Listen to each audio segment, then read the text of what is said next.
సృష్టిస్థితివినాశానాం శక్తిభూతే సనాతని గుణాశ్రయే గుణమయే నారాయణీ నమోస్తుతే సర్వమంగళమాంగళ్యే శివే సర్వార్థసాధికే శరణ్యే త్రయంబకే గౌరీ నారాయణీ నమోస్తుతే దేహి సౌభాగ్యమారోగ్యం దేహి మే పరమం సుఖం రూపం దేహి జయం దేహి యశో దేహి ద్విషో జహి సర్వస్వరూపే సర్వేశే సర్వశక్తి సమన్వితే దుర్గాదేవి నమోస్తుతే శ్రీమాత్రే నమః శ్రీ మహాగణాధిపతే నమః శ్రీ గురుభ్యో నమః welcome back to Mihiravani YouTube channel మీ డాక్టర్ సుందరి ప్రేక్షకులందరికీ కూడా దేవీ నవరాత్రుల పర్వదిన శుభాకాంక్షలు. మనం దేవీ నవరాత్రులు ఆశ్వీజ మాసం ప్రారంభం నుంచి 9 రోజులు జరుపుకుంటూ ఉంటాం. ఈ 9 రోజుల్లో కూడా మనం జగజ్జనని ఆరాధిస్తాం. వివిధ రూపాల్లో నవదుర్గా స్వరూపాలతో కూడా ఆరాధిస్తూ ఉంటాము. దేశవ్యాప్తంగా ఉన్న అన్ని శక్తి పీఠాల్లో కూడా అమ్మవారిని ఆచరించడం అనేది అర్చించడం అనేది సాంప్రదాయం కనిపిస్తుంది. కంచి కామాక్షి, కాశీ విశాలాక్షి, మధుర మీనాక్షి, కలకత్తా కాళీ, బెజవాడ దుర్గమ్మ ఇలా ఏ పేరుతో అయినా సరే అన్ని జగన్మాత ప్రతిరూపాల చొప్పున ముఖ్యంగా ప్రధానంగా మహాలక్ష్మి, మహాకాళి, మహాసరస్వతుల ఆరాధన జరుగుతూ ఉంటుంది. మొదటి 3 రోజులు అమ్మవారు మహాకాళి స్వరూపంలోను, 4, 5, 6 రోజులు మహాలక్ష్మి స్వరూపంగాను, చివరి 3 రోజులు మహాసరస్వతి రూపంలో కూడా అమ్మవారి ఆరాధన జరుగుతూ ఉంటుంది.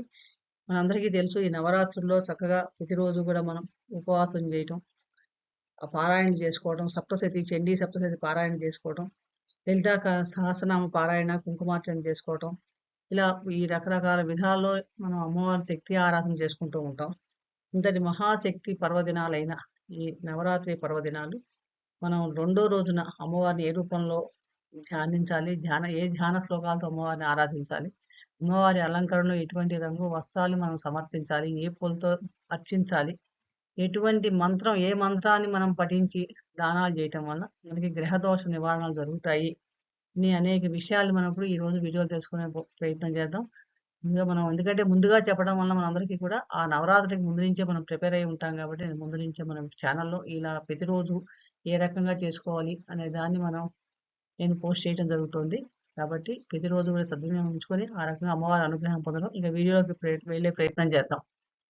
దేవీ నవరాత్రుల 2వ రోజు అంటే 4 అక్టోబర్ 2024 ఆశ్వీజ శుక్ల విధియ శుక్రవారం.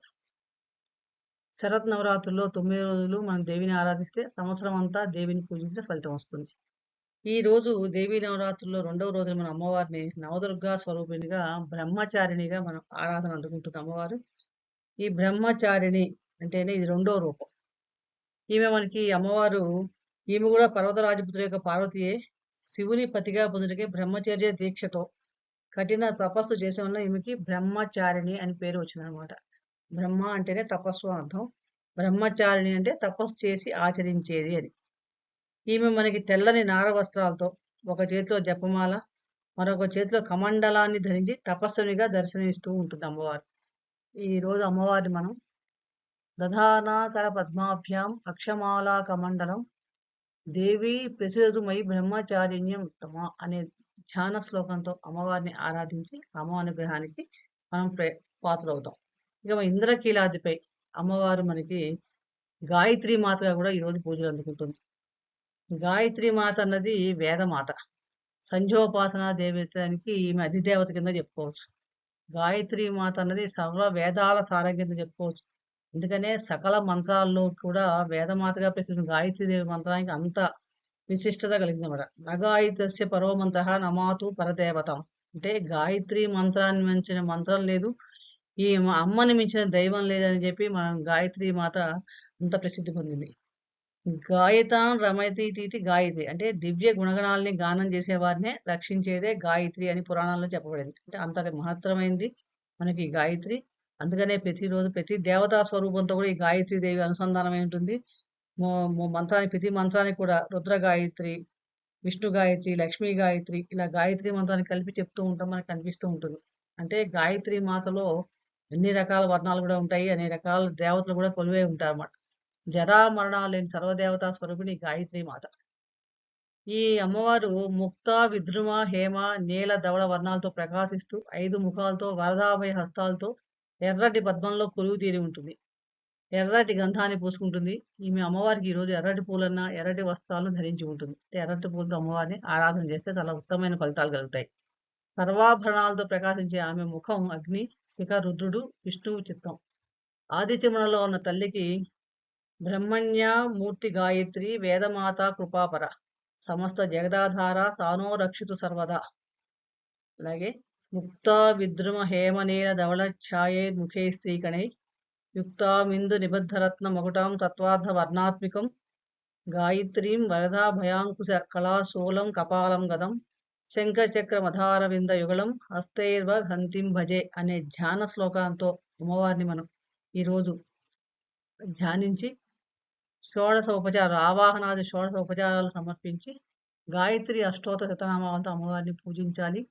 పూజలో మనం ఈరోజు వాడవలసినవి పూలు, ఎర్రటి పూలు. అమ్మవారికి ఈరోజు కనకాంబరం రంగు చీరతో అలంకరణ చేసుకొని చక్కగా అమ్మవారి ఆరాధన మనం చేసుకోవాలి. అలాగే ఈరోజు ఈ గాయత్రి మాతకి, బ్రహ్మచారిణి మాతకి కూడా నైవేద్యం కింద అల్లంగారిలో నిమ్మకాయ పులిహార, రకరకాల మధుర ఫలాలు, వడపప్పు, చలిమిడి పానకం నివేదించాలి. ఇంతటి మహిమాన్విత ఈరోజు బుద్ధికి ప్రచోదనం చేసే ఈ గాయత్రి మాత, బ్రహ్మచారిణి యొక్క ఆరాధన చేయటం వల్ల మనకి బుద్ధి వికసిస్తుంది. ఈరోజు ఈ చదవవలసిన మంత్రం ఓం భూర్భువః స్వః సత్వద్వితురేణ్యం భర్గో దేవస్య ధీమహి ధియో యోన ప్రచోదయాత్ అనే గాయత్రి మంత్రం.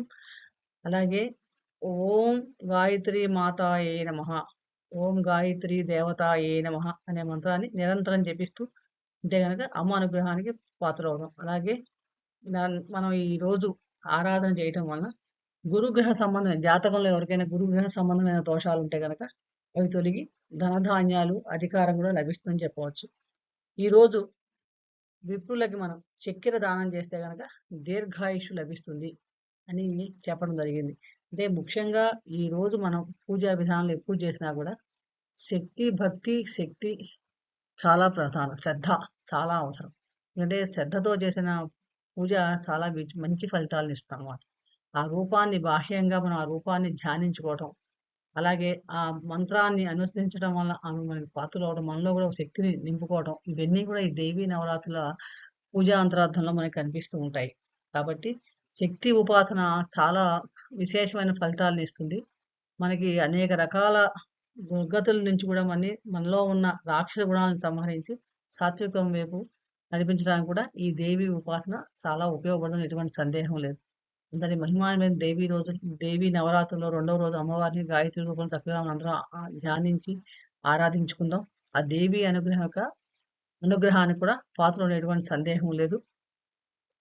అలాగే మరొక రోజు 3వ రోజు గురించి ఎలా ఉండబోతుంది అమ్మవారి అవతారం మరో వీడియోలు తెలుసుకునే ప్రయత్నం చేద్దాం.